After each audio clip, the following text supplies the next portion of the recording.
చూపిస్తే తెలుగులోకి వచ్చినట్లు. అయ్యో, మీ మనసులో ఏదో మలిన ఉండనే ఉంది. అయితే ఆ సంగతి నీకెవరు చెప్పినారు? నేను చూసినాను. ఈది గుమ్మం వచ్చిన సో మీ అమ్మ పెద్ద గుమ్మ కడకు వచ్చేసరికి తమాంతాలు పడాలా బయటకు వచ్చినాడు. ఆ మాట అతను చూసి నేను నన్ను చూసి అతను తెల్లబోయినాం.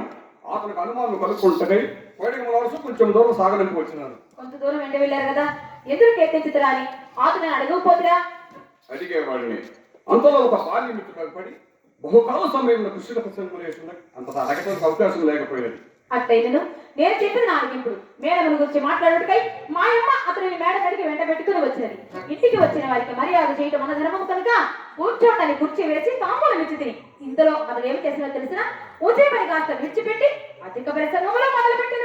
అంతలో నాకు చిరాకు వచ్చి చప్పున మేడది చక్కగా పోతుంది. మా అమ్మ నా మనసు కనిపెట్టి తోట చూపుట మిషన్ మీద అతనిని దొడ్లోనికి తీసుకెళ్ళిపోయి ఆ దానినే సాగన వేసినది.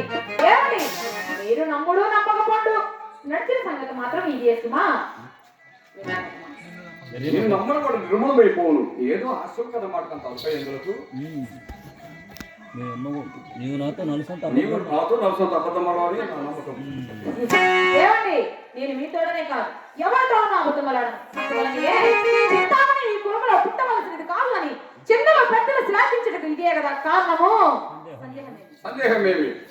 ఎవరి మాటలో నేను నిన్ను ఎన్నిసార్లు శ్లాఘించలేదు.